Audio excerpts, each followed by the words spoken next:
எடுத்துக்கோங்க. சங்கீதம் 68 அதிகாரம் 13வது வசனம். நிறைய நேரம் நம்ம இந்த வசனத்தை வாசிச்சிருப்போம். சங்கீதம் 68:13.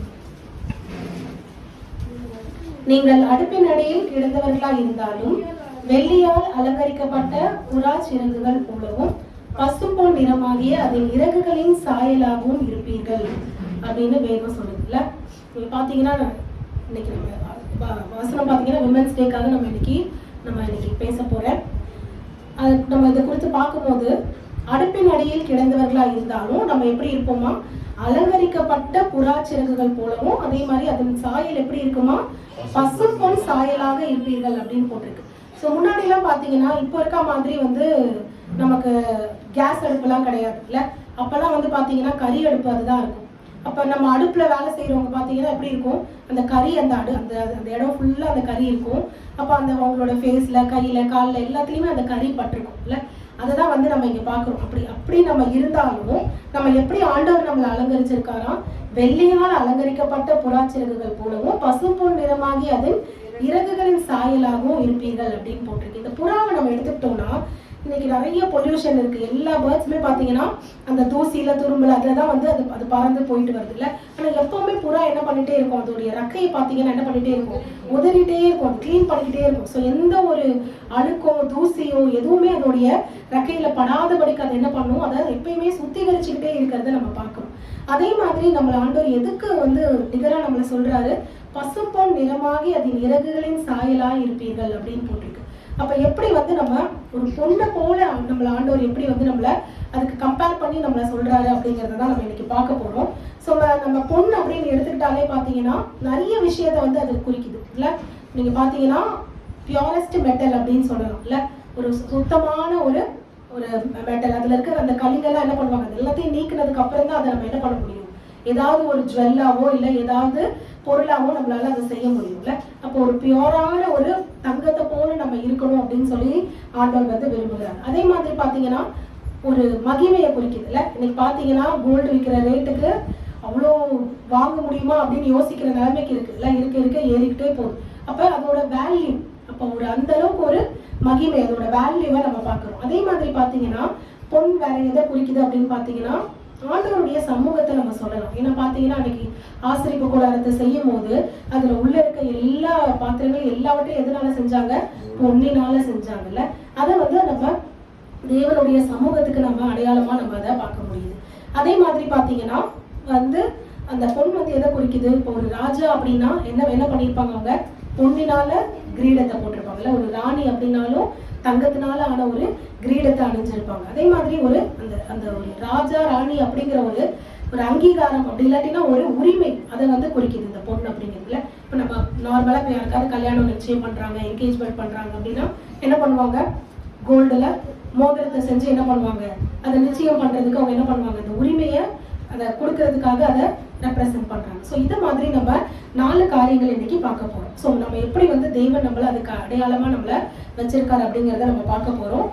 டைம் இல்லாததுனால நான் சுருக்கமா ஒரு 20 நிமிஷத்துல நம்ம பார்த்து முடிச்சிடலாம். முதல்ல நீங்க வாசிங்க சங்கீதம் 45 அதிகாரம் 9வது வசனம். உமது நாயகிகளுக்குள்ளே அரசரின் குமாரத்திகள் உண்டு, ராஜஸ்திரீ ஓப்பீரின் தங்கம் அணிந்தவளாய் உமது வலது பாரசத்தில் நிற்கிறாள். ஸோ இதுல பாத்தீங்கன்னா முதல்ல நம்ம இந்த வசனத்தை நம்ம முதல் பகுதியை பார்க்க போறோம். முதல் பகுதியை நம்ம எடுத்துக்கிட்டோம் அப்படின்னா நம்முடைய ராஜஸ்திரீ என்ன போட்டிருக்கு, ஓப்பீரின் தங்கம் அணிந்தவளாய். அப்ப என்ன கோல்டு ஃப்ரம் ஓப்பீர். ஸோ அந்த இடத்துல இருக்க அந்த தங்கம் பாத்தீங்கன்னா ரொம்ப ஒரு சுத்தமான ஒரு அரிதான தங்கமா இருக்குது அப்படிங்கறத நம்ம பாக்குறோம். அதை குறிச்சு நீங்க வாசிக்கணும்னா ஏசாயால ஒரு வசனத்தை நீங்க வாசிங்க. ஏசாயா 13வது அதிகாரம் 12வது வசனம். தேவன் அதை ஒப்பிட்டு சொல்றதை நம்ம பார்க்கிறோம். ஏசாயா 13:12 புருஷனை பசும்பொன்னிலும் மனுஷனை ஒப்பீரின் தங்கத்திலும் அபூர்வமாக்கினான். அப்படின்னா கிடைக்க கூடாத ஒரு ரேரான ஒரு கோல்டு அப்படின்னு சொல்லப்படுது இந்த ஓப்பீர் அப்படிங்கிற கோல்டு. ஸோ ஒரு விசேஷத்தை தனித்தன்மை வாய்ந்த ஒரு கிடைக்க கூடாத கோல்டை தான் அவர் அப்படி மென்ஷன் பண்ணி சொல்றாரு. நான் அபூர்வம், அந்த ஒப்பீரின் தங்கம் எப்படி அபூர்வமா இருக்கோ அது மாதிரி இங்க மனுஷனை, இது வேற கான்டெக்ட்ல தான் நம்ம இதை பார்க்கிறோம். ஆனாலும் இங்க என்ன அதை சொல்றாரு, மனுஷனை அந்த ஒப்பீரின் தங்கம் மாதிரி நான் அபூர்வமாக்குவேன், யாரும் அப்படி யாருமே ரொம்ப ரேரா நான் ஆக்குவேன் அப்படிங்கறது தான் இங்க நம்ம பார்க்கிறோம். ஓகேங்களா? ஸோ நம்ம பார்த்தோம்னா அப்ப அந்த ஓப்பேரின் தங்கம் அப்படிங்கிறது ஒரு அபூர்வமான ஒரு கோல்டு அப்படின்னு நம்ம பார்க்கிறோம். அதே மாதிரி நம்ம வாசிச்சோம்னா 1 ராஜாக்கள்ல 9ஆம் அதிகாரம் 28வது வசனம். அவர்கள் ஓப்பீருக்கு போய் அவ்விடத்திலிருந்து 420 தாலந்து பொன்னை ராஜாவாகிய சாலமோனிடத்தில் கொண்டு வந்தார்கள். அப்ப சாலமோன் என்ன பண்றாரு, அந்த ஆலயம் கட்டினதுக்கு அப்புறம் அதுல இருக்க அந்த பாத்திரங்கள் எல்லாவற்றையும் செய்வதற்கு அவர் என்ன பண்றாருன்னா, எங்க ஆள் அனுப்பி அவர் கொண்டு வர சொல்றாரு, ஓப்பீருக்கு அனுப்பி அங்கிருந்து என்ன பண்றாரு, பொண்ணை அவர் வரவழைக்கிறத நம்ம பார்க்கிறோம். அதே இதுல 1 ராஜாக்கள் 10ஆம் அதிகாரத்துல 11ஆவது வசனத்துல நம்ம வாசிச்சோம்னா, ஓப்பீரிலிருந்து பொன்னை கொண்டு வருகிற ஈரானின் கப்பல்களும் ஓப்பீரிலிருந்து மிகுந்த வாசனை மரங்களையும் ரத்தினங்களையும் கொண்டு வந்தது. அந்த கப்பல் அனுப்பி அவர் என்ன பண்றாரு, அங்க அவங்க நாட்டுல பொண்ணு கிடைச்சிருக்கும், பட் இருந்தாலும் அவர் எங்க இருந்து அதை வரவழைக்கிறாரா, அந்த ஓப்பீர் அப்படிங்கிற அந்த இடத்துல இருந்து அந்த பொண்ணை என்ன பண்றாரு, வரவழைக்கிறாரு. ஏன்னா அது வந்து பாத்தீங்கன்னா ஒரு சுத்தமான நல்ல ஒரு பொண்ணுக்கு அடையாளமா அது வந்து சொல்லப்படுது. அப்போ நம்மளும் எப்படி இருக்கணும், அந்த ராஜாத்தி எப்படி எந்த பொண்ணு அணிந்தவங்களா இருந்தாங்களாம், ஓப்பேரின் பொண்ணு அணிந்தவங்களா வந்து இருந்தாங்க. அப்ப அவங்கள்ட்ட எந்த ஒரு குறையும் இல்லாம அவங்க எப்படி அவங்க அந்த ஒரு அபூர்வமான ஒரு ரேரான அந்த பொண்ணு இருக்கோ அதே மாதிரி அவங்களும் இருந்திருக்காங்க. ஓகேங்களா? இதை குறித்து நம்ம வாசிக்கும் போது நம்ம உன்னத பாட்டுல ஒரு வசனம் வாசிக்கலாம். உன்னத பாட்டு 4ஆம் அதிகாரம் 7ஆம் வசனத்தை நம்ம வாசிச்சோம் அப்படின்னா, என் பிரியமே நீ பூரண ரூபவதி, ஒன்றில் பழுதொன்றும் இல்லை. அப்ப தேவன் நம்மள எப்படி இருக்கணும்னு எக்ஸ்பெக்ட் பண்றாரு, அவருடைய பிரியம் நம்ம எப்படி இருக்கணுமா, பழுது இல்லாம நம்ம இருக்கணும். எப்படி அந்த பொண்ணு வந்து ஒரு சுத்தமான பொண்ணுக்கு உதாரணமா சொல்லப்படுதோ அதே மாதிரி நம்மளும் எப்படி இருக்கணுமா, பழுது இல்லாதவர்களாய் நம்ம இருக்கணும்ல. புதிய பாட்டுல கூட நம்ம அப்படிதான் பாக்குறோம்ல, நம்ம கரையற்றதும் பழுது இல்லாததுமாகிய நம்ம மனவாட்டியா நம்ம என்ன பண்ணணும், நம்ம இருக்கணும் அப்படின்னு சொல்லி தேவன் வந்து சொல்றத நம்ம பாக்குறோம். இப்போ முதலாவது நம்ம அந்த ஓப்பேரின் தங்கத்தை நம்ம எதுக்கு நாங்க பாக்குறோம், அந்த பழுது இல்லாம நம்ம எப்படி அந்த தங்கம் இருக்கோ அதே மாதிரி நம்மளும் தேவனுக்காக நம்ம இருக்கணும் அப்படின்னு நம்ம பாக்குறோம். ரெண்டாவது அதே 45ஆம் சங்கீதத்துல 13ஆவது வசனத்தை வாசிங்க. ராஜகுமாரத்தி உள்ளாக பூரண மகிமை உள்ளவள், அவளுடைய உடை பொற்சரிகையா இருக்கிறது. அப்ப அவங்க எப்படி இருந்தாங்களாம், உள்ளாக பூரண மகிமை உள்ளவர்களாய் அவங்க இருந்தாங்க இல்ல. அப்போ நம்மளும் எப்படி இருக்கணும், உள்ளாக நம்ம மகிமை உள்ளவர்களா இருக்கணும். நம்ம வெளி தோற்றத்துல நம்ம இருக்கிறத காட்டிலும் ஆண்டவர் எதை பார்க்கிறாரா, அவர் உள்ளங்களை ஆராய்ந்து அறிகிற தெய்வன்ல, நம்ம உள்ளந்திரியங்களை அவர் பார்க்கிற தெய்வனா இருக்கிறார். அப்போ உள்ளாக நம்ம எப்படி இருக்கணும், மகிமை உள்ளவர்களா இருக்கணும். அதுக்கு நம்ம எபிரேயர்ல வாசிக்கும் போது 12ஆம் அதிகாரம் 1ஆம் வசனம் 2ஆம் வசனம், மேகம் போன்ற இத்தனை திரளான சாட்சிகள் நம்மை சூழ்ந்து கொண்டிருக்க பாரமான யாவையும் நம்மை சுற்றி நெருங்கி நிற்கிற பாவத்தை நம்ம என்ன பண்ணணுமா, உதறி தள்ளிவிட்டு விசுவாசத்தை துவக்குகிறவரும் முடிக்கிறவருமாக இயேசு கிறிஸ்துவை நோக்கி நமக்கு நியமித்திருக்கிற ஓட்டத்துல நம்ம பொறுமையோட ஓடக்கடவோம் அப்படின்னு சொல்லி இருக்குல்ல. அப்போ நம்ம என்ன பண்ணணும், நம்ம சுத்தி இருக்கிற அந்த அசுத்தங்களை நம்ம நீக்கிட்டு நம்ம என்ன பண்ணணும், நம்ம உள்ளாக நம்ம பூரண மகிமை உள்ளவர்களா இருக்கணும்ல. ஏன்னா பொண்ணை பாத்தீங்கன்னா என்ன பண்ணுவாங்க, அது நிறைய அந்த அழுக்கோடு தான் அது வரும்ல. அதை என்ன பண்ணுவாங்க, அந்த ரிஃபைனிங் ப்ராசஸ் இருக்கும், அதை என்ன பண்ணணும், சுத்திகரிக்கணும். அந்த நெருப்பினால என்ன பண்ணும், பொண்ணு சோதிக்கப்படும். நெருப்பினால சோதிக்கப்பட்டு அதுல இருக்க அழுக்கெல்லாம் எடுத்த பிறகுதான் அது ஒரு சுத்தமான கலங்கமில்லாத பொண்ணா இருக்கும்ல. அத மாதிரிதான் ஆண்டவர் நம்மளையும் வந்து நம்மள என்ன பண்றாராம், அவருடைய வார்த்தை நம்மள என்ன பண்ணுது, நம்மள சுத்திகரிக்குது இல்ல. இருபுறமும் கருக்குள்ள பட்டயத்தை போல அந்த இருக்கிற தேவனுடைய வார்த்தை நம்மள என்ன பண்ணுது, சுத்திகரிக்குது. நம்ம இதை குறித்து 1 பேதுரு ஒரு வசனம் வாசிக்கலாம். 1 பேதுரு 1ஆம் அதிகாரம் 7ஆவது வசனம். 1 பேதுரு, அழிந்து போகிற பொன் அக்கினியினாலே சோதிக்கப்படும், அதை பார்க்கிலும் அதிக விலையேற பெற்றதா இருக்கிற உங்கள் விசுவாசம் சோதிக்கப்பட்டு கிறிஸ்து வெளிப்படும் போது உங்களுக்கு புகழ்ச்சியும் கனமும் மகிமையும் உண்டாகும். அப்ப எப்படி ஒரு பொன் வந்து அந்த அக்னியினால சோதிக்கப்பட்டு அந்த இம்பியூரிட்டிஸ் எல்லாம் அதை எடுத்ததுக்கு அப்புறம் அதுக்கு ஒரு ஹையஸ்ட் வேல்யூ இருக்கோ, அதே மாதிரி நம்மளும் சோதிக்கப்பட்டு கரை திரை இல்லாம நம்ம பரிசுத்தமா நம்ம இருக்கும் போது அப்போ நமக்கு என்ன உண்டாகுமா? மகிமையும் கனமும் புகழ்ச்சியும் உண்டாகும். அதுதான் நம்ம இங்க பாக்குறோம். ராஜஸ்திரீ உள்ளாக பூரண மகிமை உடையவள் அப்படிங்கறத நம்ம பார்க்கணும். அதே 1 பேதுருல இன்னொரு வசனம் நம்ம வாசிச்சோம்னா 1 பேதுரு 3ஆம் அதிகாரம் 4ஆம் வசனத்துல பாத்தீங்கன்னா, நம்ம மயிரை பின்னி பொன்னாபரணங்களை அணிந்து உயர்ந்த வஸ்திரங்களை உடுத்திக் கொள்ளுதலாகிய புறம்பான அலங்கரிப்பு உங்களுக்கு அலங்காரமா இராமல் அழியாத அலங்கரிப்பா இருக்கிற சாந்தமும் அமைதலும் உள்ள ஆவியாக இருதயத்தில் மறைந்திருக்கிற குணமே உங்களுக்கு அலங்காரமா இருக்க கடவுது. அதுவே தேவனுடைய பார்வையில் விலையேற பெற்றது. அப்ப எது வந்து தேவனுடைய பார்வையில் விலையேற பெற்றது? வெளியே நம்ம ட்ரெஸ் பண்றதோ, நல்லா நம்மளை பிரசன்ட் பண்ணிக்கிறதோ அது முக்கியம் இல்ல. எது முக்கியம்? தேவன் சொல்றாரு, உள்ளாக நம்ம எப்படி இருக்கும், நம்மளுடைய உள்ளான மனுஷன், உள்ளான ஆத்மா எப்படி இருக்கு, அந்த ஆத்மாவில நம்ம குற்றம் இல்லாதவர்களா நம்ம இருக்கோமா, தேவனுக்கு பிரியமா நம்ம வாழ்க்கை இருக்குதா, இது வந்து ஆண்டவர் வந்து நம்ம கிட்ட என்ன பண்றாரு, அவர் எதிர்பார்க்கிறாரு. ஏன்னா நீங்க மத்தேயுல வாசிக்கும் போது அவருடைய சீஷர்கள் வந்து கை கழுவாம சாப்பிடுறத குறித்து அவங்க என்ன பண்றாங்க, வந்து குற்றம் சாட்டுறாங்க இல்ல. மத்தேயு 15ஆம் அதிகாரத்துல 11ஆவது வசனத்துல இருந்து நம்ம வாசிச்சோம்னா அவங்க வந்து சொல்றாங்க. அப்போ வந்து ஆண்டவர் என்ன சொல்றாரு, மத்தேயு 15:11 அவர் ஜனங்களை வரவழைத்து எல்லாத்தையும் என்ன சொல்றாரு, வாய்க்குள்ளே போகிறது மனுஷனை என்ன பண்ணாது, தீட்டுப்படுத்தாது, வாயிலிருந்து புறப்படுகிறத மனுஷனை என்ன பண்ணும், தீட்டுப்படுத்தும். ஏன்னா அந்த இருதயத்துல வாய்க்குள்ள போகிறது என்ன ஆகுது, அது செரிச்சு அசன வழியா வெளியே வந்துடும். ஆனா அந்த 18ஆம் வசனத்துல நம்ம வாசிச்சோம்னா வாயிலிருந்து புறப்படுகிறவர்களாகிய இருதயத்திலிருந்து புறப்பட்டு வரும். ஏன்னா வாயிலிருந்து வர்றது எங்க இருந்து வருது, உள்ள நம்மளுடைய இருதயத்திலிருந்து வருது. அவைகளே மனுஷனை என்ன பண்ணுமா, தீட்டுப்படுத்தும். ஏன்னா இருதயத்திலிருந்து தான் எல்லா பொல்லாத சிந்தனைகளும், கொலைபாதகங்களும், விபச்சாரங்களும், வேசித்தனங்களும், களவுகளும், பொய் சாட்சிகளும், தூஷணங்களும் புறப்பட்டு வரும் அப்படின்னு சொல்லி சொல்றாரு. இவைகளே மனுஷனை தீட்டுப்படுத்தும், மற்றபடி மனுஷனை வேற எதுவும் தீட்டுப்படுத்தாது அப்படின்னு தேவன் சொல்றாரு. அப்ப நம்ம உள்ளாக நம்ம எப்படி இருக்கோம், உள்ளாக நம்ம பூரண மகிமை உள்ளவர்களாய் நம்ம இருக்கோமா அப்படின்னு நம்ம பார்க்கணும். தேவன் நம்மள மகிமையா அவர் நம்மளை வைக்கணும் அப்படின்னா நம்ம எப்படி இருக்கணுமா, அந்த ராஜஸ்திரியை போல நம்ம உள்ளாக பூரண மகிமை உள்ளவர்களாய் நம்ம இருக்கணும். அப்படி இருக்கும்போது கண்டிப்பா ஆண்டவர் நம்மளை எப்படி வைப்பாராம், எப்படி ஒரு குணசாலியான ஸ்திரீயை குறித்து வேதம் என்ன சொல்லுது, நீதிமொழிகள் 31ஆம் அதிகாரத்துல அவருடைய விலை பார்த்தீங்கன்னா முத்துக்களை பார்க்கணும் விலையேற பெற்றது. அப்ப நம்மளும் அந்த மாதிரி முத்துக்களை பார்க்கணும் நம்ம விலையேற பெற்றவர்களாய் நம்ம இருக்கணும் அப்படின்னா நம்ம உள்ளார நம்ம எப்படி இருக்கணும், நம்ம மகிமை உள்ளவர்களாய் நம்ம இருக்கணும். அது அப்பதான் வந்து பாத்தீங்கன்னா 29ஆம் வசனம் 30ஆம் வசனத்துல அந்த வாசிக்கும் போது 31ஆம் அதிகாரத்துல நம்ம அநேக தானே வாசிச்சிருப்போம். அநேக பெண்கள் குணசாலியா இருந்தது உண்டு. அவங்க புருஷன் என்ன சொல்றாரு, ஆனா நீயோ எல்லாருக்கும் மேற்பட்டவள் என்று அவளை புகழுகிறார். சௌந்தரியம் வஞ்சனை உள்ளது, அழகும் வீண், கர்த்தருக்கு பயப்படுகிற ஸ்திரீயே புகழப்படுவாள். அப்ப கர்த்தருக்கு பயப்படுகிற ஸ்திரீ எப்படி இருப்பாங்க, உள்ளாக மகிமை உள்ளவர்களாய் அவர்கள் இருப்பாங்க. அப்ப நம்மளும் அப்படிதான் இருக்கணும் அப்படிங்கறத இந்த 2வது நம்ம பார்க்கிறோம். திரும்ப 3வது அதே அந்த 45ஆம் அதிகாரத்துல அதே 9ஆம் வசனம் வாசிச்சோம்ல, அதுல நம்ம பின்பகுதியை நம்ம வாசிக்கலாம். சங்கீதம் ராஜஸ்திரீ ஓப்பீரின் தங்கம் அணிந்தவளாய் உமது வலது பாரிசத்திலே நிற்கிறாள்.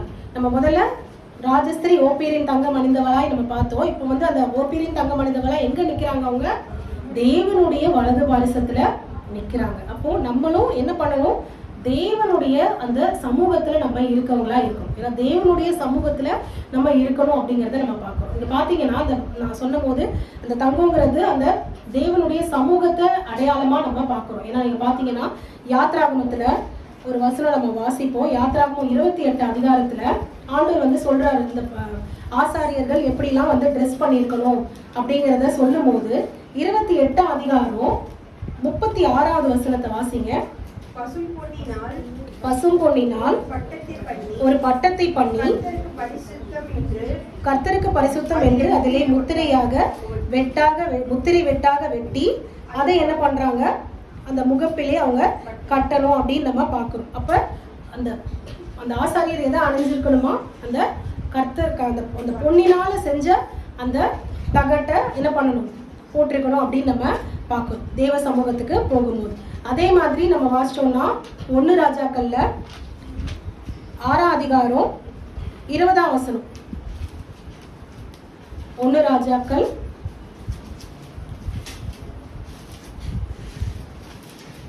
சந்நிதி ஸ்தானம் முன்புறம் மட்டும் 20 முழமும் 20 முழ அகலமுமாய் உயரம் 20 முழ உயரமாய் இருந்தது. அதை பசும்பொன் தகட்டால் மூடினான். கேதுரு மர பலிபீடத்தை அப்படியே மூடினான். சோ அங்க ஆலயத்தின் அந்த உட்புறத்தை சாலமோன் எதனால மூடுறாரு? பசும்பொன் தகட்டினால அவர் மூடுறத நம்ம பார்க்கிறோம். அப்ப அந்த தேவனுடைய பிரசன்னத்துல என்ன காணப்படுது? அந்த பசும்பொன் காணப்படுது. அப்போ இங்க பாத்தீங்கன்னா அந்த ஓப்பீரின் தங்கம் அணிந்தவளாய் அந்த ராஜாத்தி அவங்க எங்க நிக்கிறாங்க? அவங்க தேவ சமூகத்துல நிக்கிறதா நம்ம பார்க்கிறோம். அப்போ நம்மளும் அதே மாதிரி எங்க இருக்கிறவங்களா நம்ம இருக்கணுமா? தேவனுடைய சமூகத்திலேயே நம்ம இருக்கிறவங்களா நம்ம இருக்கணும். அன்னைக்கு யோசுவா கொடுத்து சொல்லும் போது எப்பொழுதுமே அவர் எப்படி இருந்தாரா? கர்த்தருடைய ஆசரிப்பு கூடாரத்தை விட்டு நீங்காது இருந்தான் அப்படின்னு நம்ம பார்க்கணும். அதனாலதான் மோசேக்கு பிறகு ஆண்டவர் யோசுவாவை அவ்வளவா ஆசீர்வதித்து வழி நடத்தினார்ல. அப்ப அதே போல நம்மளும் தேவ சமூகத்துல நம்ம நிற்கிறவங்களாய் காணப்படணும். இதை குறிச்சு நம்ம சகரியால ஒரு வசனம் நம்ம வாசிச்சோம் அப்படின்னா, சகரியா 4ஆம் அதிகாரம் 11ஆம் வசனம். பின்பு நான் அவரை நோக்கி வலதுபுறமாகவும் அதுக்கு இடதுபுறமாகவும் இருக்கிற 2 ஒலிவ மரங்கள் என்ன என்று கேட்டேன். 2 ஒலிவ மரம் பாத்தீங்கன்னா அங்க தேவனுடைய அந்த குத்து விளக்குக்கு வலதுபுறமாகவும் இடதுபுறமாகவும் நம்ம நிக்கிறத பாக்குறோம். அப்போ ஆண்டவர் சொல்றாரு, இது யாரு? தேவனுடைய சமூகத்தில் நிற்கிற அபிஷேகம் பெற்றவர்கள். அப்போ நம்மளும் பாத்தீங்கன்னா அது மாதிரி எப்படி இருக்கணுமா? தேவ சமூகத்துல நம்ம நிக்கிறவங்களா காணப்படும். ஏன்னா ஒவ்வொருத்துக்கும் நம்ம தேவனுடைய சமூகத்துல நம்ம இருக்கும் போது நமக்கு வேதம் என்ன சொல்லுது? அவருடைய சமூகத்துல பரிபூர்ண ஆனந்தமும் அவருடைய வலது பாரசத்துல நித்திய பேரின்பமும் உண்டு அப்படின்னு நம்ம பாக்குறோம். அது மாத்திரம் இல்ல, தேவ சமூகத்துல நம்ம இருக்கும் போது நமக்கு எந்த ஒரு குறைவுமே நமக்கு இருக்காதுல்ல. நம்ம எந்த தேவைக்காக நம்ம தேவன்கிட்ட கேட்டாலும் அது எல்லாவற்றையும் நம்ம பெற்றுக்கொள்வதாய் நம்ம இருப்போம். அதே போல நம்மளுடைய வீட்டு குடும்ப காரியமா இருக்கட்டும், நம்மளுடைய தனிப்பட்ட வாழ்க்கையா இருக்கட்டும், இல்ல மற்றவர்களுக்காக இருக்கட்டும், இது எல்லாவற்றுக்கும் நம்ம தெய்வ சமூகத்துல நம்ம நிற்கிறவர்களா இருக்கணும் அப்படிங்கிறத நம்ம வாசிக்கிறோம். நம்ம இதை குறித்து நம்ம வாசிக்கும் போது நமக்காக மாத்திரம் இல்லை, நம்மை சுற்றி இருக்கிற மற்ற மக்கள், தேவனை அறியாத மக்களுக்காக நம்ம என்ன பண்ணணுமா?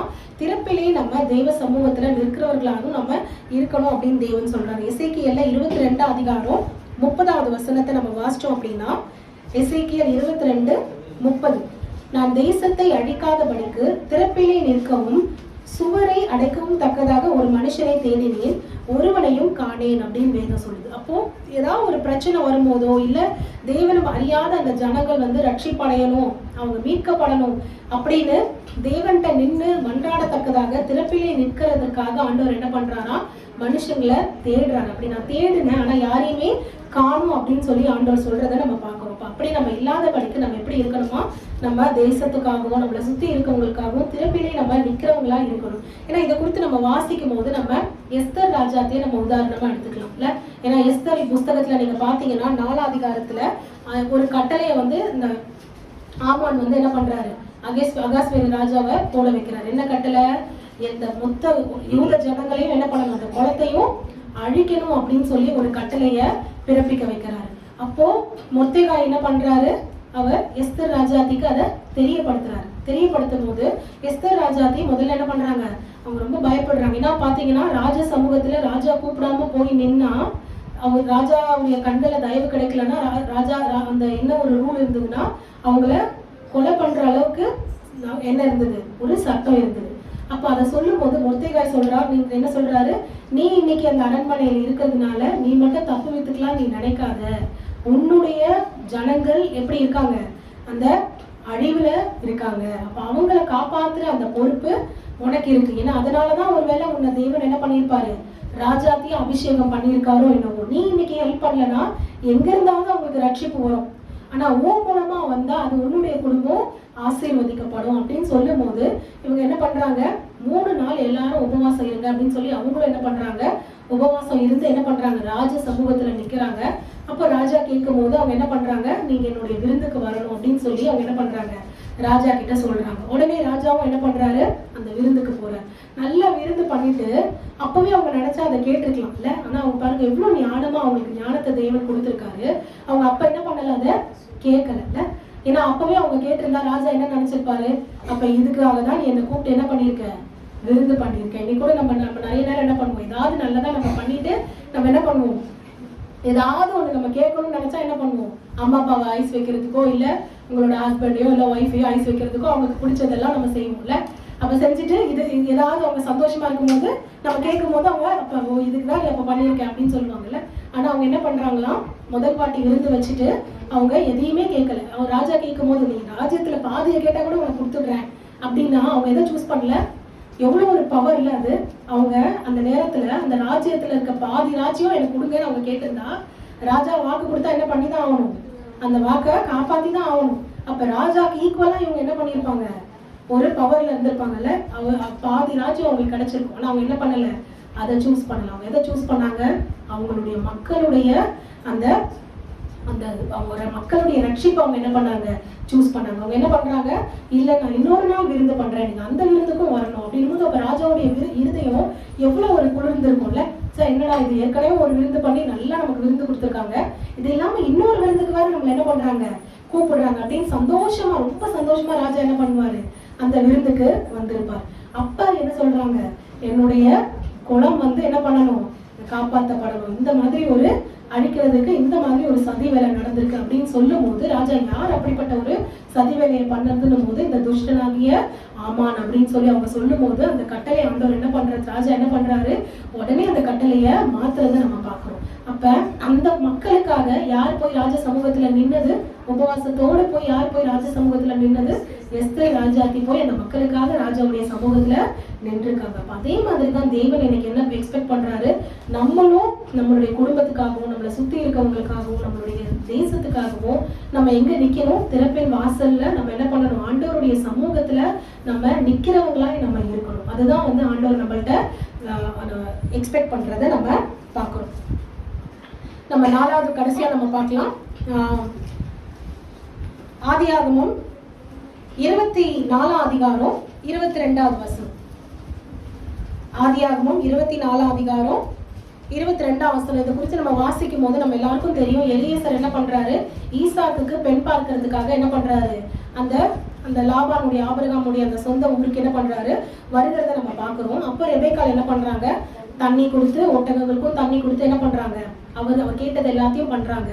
அப்ப அவர் என்ன பண்றாரா, 22வது வசனத்துல, ஒட்டகங்கள் குடித்து தீர்ந்த பின்பு அந்த மனிதன் 1/2 சேக்கல் எடையுள்ள பொற்காதணிகளையும் அவள் கைகளுக்கு 10 சேக்கல் எடை பொண்ணுள்ள 2 கடகங்களையும் எடுத்து கொடுத்து அவர் என்ன பண்றாரு, நீ யாருடைய மகள் அப்படின்னு சொல்லி அவர் என்ன பண்றாரு கேட்கறத நம்ம பார்க்கணும். ஸோ இங்க பாத்தீங்கன்னா அவர் என்ன பண்றாரு, அந்த நிறைய கிஃப்ட்ஸ் அவர் கொடுக்குறாரு. அது எதுக்கு அடையாளமா அவர் அதை கொடுக்குறாரு, ஈசாக்க திருமணம் பண்ண போகிற ஒரு அத்தாரிட்டி இல்ல, அந்த என்கேஜ்மெண்ட் பண்ணும்போது இப்ப எப்படி ஒரு ரிங்க் கொடுக்குறாங்களோ அது மாதிரி ஒரு அங்கீகாரத்தை அவர் என்ன பண்றாரு அந்த இடத்துல கொடுக்கறத நம்ம பார்க்கிறோம். ஸோ அதுக்கப்புறம் அவங்க பாத்தீங்கன்னா நம்ம வாசிச்சோம்னா அவங்க வீட்டுக்கு போன பிறகு எல்லாரும் கூப்பிட்டு என்ன பண்றாங்க, இப்ப என்ன இந்த மாதிரி ஆபிரகாம் ஆசீர்வதிக்கப்பட்டிருக்காரு, அவர் குமாரனுக்காக நான் பொண்ணு எடுக்க வந்திருக்கேன், இந்த மாதிரி நான் மனசுல ஜோம் பண்ணிட்டு வந்தேன், இதெல்லாம் ஆண்டவர் நிறைவேற்றிருக்காரு, இது எல்லாத்தையும் சொன்ன பிறகு அவங்க எல்லாம் ஆச்சரியப்படுறாங்கல்ல.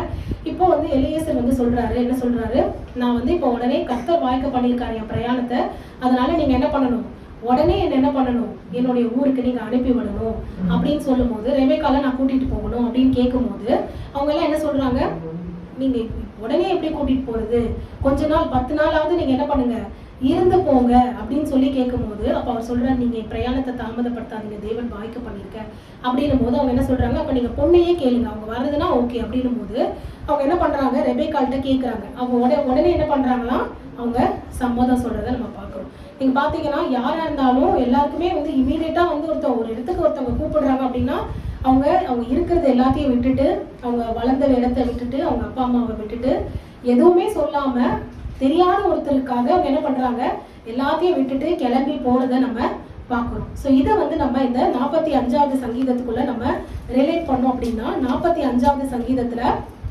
10வது வசனம் வாசிக்கலாம். நீ உன் செவி சாய்த்து சிந்தித்துக் கொள், உன் ஜனத்தையும் தகப்பன் வீட்டையும் அறிந்து விடு, அப்பொழுது ராஜா உன் அழகில் பிரியப்படுவார். அப்ப வசனம் என்ன சொல்லுது, நீ என்ன பண்ணு, உன்னுடைய தகப்பன் வீட்டையும் உன் ஜனத்தையும் நீ மறந்து விடு. நீ அதாவது இதை நம்ம ராஜான்னு எடுத்துக்காம நம்ம என்ன எடுத்துக்கணும், ஆண்டவரை நம்ம எடுத்துக்கணும் இல்ல.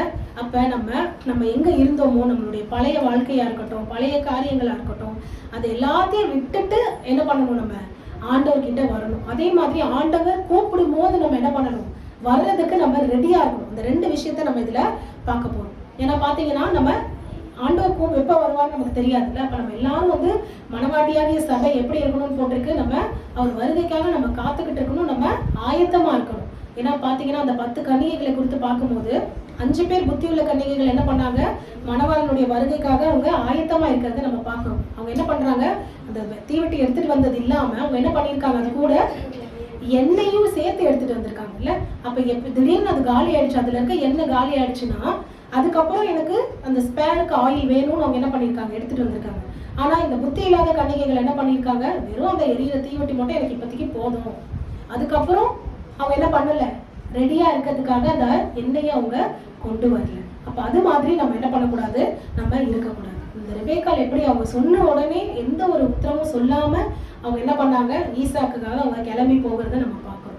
அப்ப அதே போலதான் நம்மளும் நம்ம வேதம் என்ன சொல்லுது, ஒருவன் கிறிஸ்துவுக்குள் இருந்தால் புது சிருஷ்டியா இருக்கிறான், பழையவர்கள் ஒளிந்து போயின, எல்லாம் புதிதாயின அப்படின்னு வேதம் சொல்லுது. அப்ப நம்ம என்ன பண்ணணும், எல்லாவற்றையும் நம்ம விட்டு விட்டு நம்ம போகும்போது அப்பொழுது ராஜாவின் அழகில் பிரியப்படுவார் அப்படின்னு நம்ம வாசிக்கிறோம். அதே மாதிரி உன்னத பாட்டுல நம்ம வாசிச்சோம்னா 5ஆம் அதிகாரத்துல நேசர் என்ன பண்றாரு, வந்து சூலமத்திய கூப்பிடுறாங்கல்ல, கதவை தர, நான் உள்ள பிரவேசிக்கணும் அப்படின்னு சொல்லும் போது அவங்க என்ன சொல்றாங்க, நான் வந்து இப்பொழுதுதான் என்னுடைய கால்களை நான் வந்து கழுவுனேன்.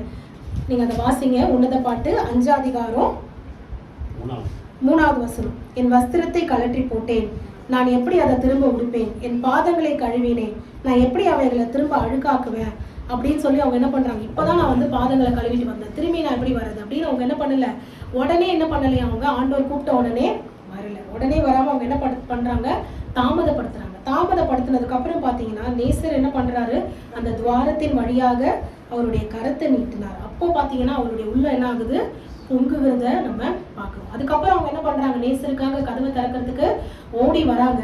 ஆனா பாத்தீங்கன்னா நேசர் அங்க இல்ல, போயிட்டாருல. அப்போ அதுக்கப்புறம் போய் அவங்க என்ன பண்றாங்க, ஒவ்வொரு இடமா நகரத்துல என்ன பண்றாங்க, தேடுறாங்க. அப்ப எல்லாரும் என்ன பண்றாங்க, அவளை அடிச்சு காயப்படுத்துறாங்க. அப்ப அது மாதிரி இல்லாம நம்ம என்ன பண்ணணுமா, ஆண்டவர் நமக்கு அந்த உரிமையை கொடுத்திருக்காரு. அவருடைய நம்மளை வந்து அவருடைய பிரியம் அப்படின்னு ஆண்டவர் சொல்றாரு அப்படின்னா நமக்கு அந்த உரிமையை என்ன பண்ணியிருக்காரு, ஆண்டவர் கொடுத்திருக்காரு. அப்ப அந்த உரிமையை ஆண்டவர் கொடுத்திருக்கும் போது அப்ப நம்ம எதுக்காக நம்ம ஆயத்தமா இருக்கணும், எப்பவுமே நம்ம நேசருக்காக எப்பயுமே நம்ம ஆயத்தமாய் நம்ம இருக்கவங்களா நம்ம இருக்கணும். நம்ம பழைய காரியங்களையோ இல்ல பழைய விஷயங்களையோ உலகத்தின் காரியங்களையோ நம்ம முக்கியமா நினைக்காம நம்ம எப்பவுமே அவருக்காக ஆயத்தமா இருந்தா கர்த்தர் கண்டிப்பா என்ன பண்ணுவார், நம்மள ஆசீர்வதிப்பார். ஸோ 4 காரியங்கள் நம்ம பார்த்தோம். முதலாவது அந்த ஓப்பீரின் தங்கம் எப்படி வந்து ஒரு சுத்தமான தங்கம் இருக்குதோ அதே போல நம்மளும் பழுது இல்லாதவர்களாய் இருக்கணும் அப்படின்னு பார்த்தோம். 2வது பாத்தீங்கன்னா உள்ளாக எப்படி ராஜஸ்திரீ பூரண மகிமை உடையவளா இருந்தா, அந்த தங்கமானது எப்படி வந்து நெருப்பினால சுத்திகரிச்சு அதை வந்து சுத்தமா அது இருக்கோ அதே போல நம்மளும் என்ன பண்ணணுமா, உள்ளாக நம்ம பரிசுத்தமா நம்ம இருக்கணும் அப்படின்னு நம்ம பார்த்தோம். 3வது பாத்தீங்கன்னா இந்த ஓப்பீரின் தங்கம் அணிந்தவளாய் தேவனுடைய வலது பாசத்துல நிக்கிறது, ஆண்டவருடைய சமூகத்துல நிக்கிறத நம்ம பார்க்கிறோம். அதே மாதிரி எஸ்தர் ராஜாத்தி மாதிரி நம்மளும் என்ன பண்ணணும், நம்ம மற்றவங்களுக்காக தெய்வ சமூகத்துல நம்ம நிக்கிறவங்களா நம்ம இருக்கணும். கடைசியா பாத்தீங்கன்னா அந்த எப்படி வந்து ஒரு ரெபேக்கால் அவங்க அந்த ஈசாக்காக கூப்பிட்ட உடனே ரெடியா போனாங்களோ அதே போல நம்மளும் என்ன பண்ணணும், ஆண்டவருடைய மனவாட்டி நம்ம தேவனுக்காக நம்மள என்ன பண்ணிருக்காரு, நம்மளை தெரிந்தெடுத்துக்கா. அப்ப எப்பவுமே நம்ம என்ன பண்ணணும், ஆண்டவருக்காக நம்ம ஆயத்தமாக நம்ம காத்துட்டு இருக்கவங்களா நம்ம இருக்கணும் அப்படின்னு நம்ம பார்க்கணும். கர்த்தருடைய பரிசுத்த நாமத்துக்கு ஸ்தோத்திரம். Praise the Lord. கர்த்தரை ஸ்தோத்திரப்படுவோமா. ஹalleluya. நன்றி தகப்பனே. ஓபியை தங்கம் அணிந்தவளாய் மகிமையான ஒரு மனவாட்டியா கர்த்தர் நம்மை தெரிந்து கொண்டார். அது மாத்திரமல்ல, ஹalleluya, ராஜ சமூகத்தில் நிற்கிற அந்த ராஜஸ்திரியை போல தேவ சமூகத்தில் எப்போது நாம் தேடுகிற மக்களாக உங்கள் குடும்பத்துக்காக, உங்கள் பிள்ளைகளுக்காக, ஜனத்துக்காக, தேசத்துக்காக திறப்பின் வாசலில் நிற்கிற ஒரு எஸ்தரை போல நாம் இருப்போமாக. எல்லாத்துக்கும் மேலே பார்க்காத ஒரு ஈசாக்க நான் போய் அவரை பார்ப்பேன்னு சொல்லி விசுவாசத்தோடு தேடி வந்தது போல இதுவரைக்கும் நாம் காணாதிருக்கிற ஆண்டவராக இயேசு கிறிஸ்துவை நாம் தரிசிப்பதற்கு அவருடைய வருகைக்கு நாம் எப்போதும் ஆயத்தமாய் இருப்போமாக. கரங்கள் வைத்து கர்த்தரை ஸ்தோத்திரம் பண்ணுவோம். கர்த்தர் நல்லவர். ஆண்டவரே உமக்கு நாங்கள் நன்றி செலுத்துறோம். இப்படியாக ஆண்டவரே உலகத்துல கர்த்தர் கரை நிறைந்த பாவம் நிறைந்த உலகத்துல வாழ்ந்தாலும் ஆண்டவரே பொன்னால் அலங்கரிக்கப்பட்ட புறா சிறகுகளை போல உலகத்தின் அசுத்தங்கள் பாவங்கள் ஆண்டவரோட பிள்ளைகளை அணுகாதபடி எப்போதும் தன்னை கர்த்தா பரிசுத்தமாய் ஒரு மகிமையுள்ள சபையாக கர்த்தா அப்படி பிள்ளைகள் தங்களை காத்துக்கொள்ள கர்த்தரை அனுக்கிரகம் செய்க. உடைய சமூகத்தில் நிற்கிற மக்களாக தேடுகிற மக்களாக ஆண்டவரை மகிமையுள்ள மக்களாக வாழ கர்த்தரை அனுக்கிரகம் செய்வீராக. உடைய நாமத்தை மகிமைப்படுத்துவீராக. ஒவ்வொரு மக்களின் குடும்பங்களை கர்த்தர் அப்படியாக ஆசீர்வதிப்பீராக. இயேசு கிறிஸ்துவின் ஜீவனுள்ள ஜெயமுள்ள நாமத்தில் ஜெபிக்கிறோம் நல்ல பிதாவே. ஆமென் ஆமென். நம்முடைய கர்த்தராகிய இயேசு கிறிஸ்துவின் கிருபையும் பிதாவாகிய தேவனுடைய அன்பும் பரிசுத்த ஆவியானவருடைய அன்யோன்ய ஐக்கியம் நம் அனைவரோடும் சகல பரிசுத்த அனைவரோடும் ஆண்டவராகிய இயேசு கிறிஸ்து வருகப்பட்டு இருப்பதாக. ஆமென்.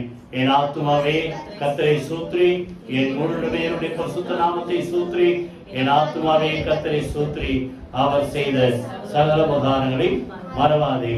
ஆமென் ஆமென். God bless you.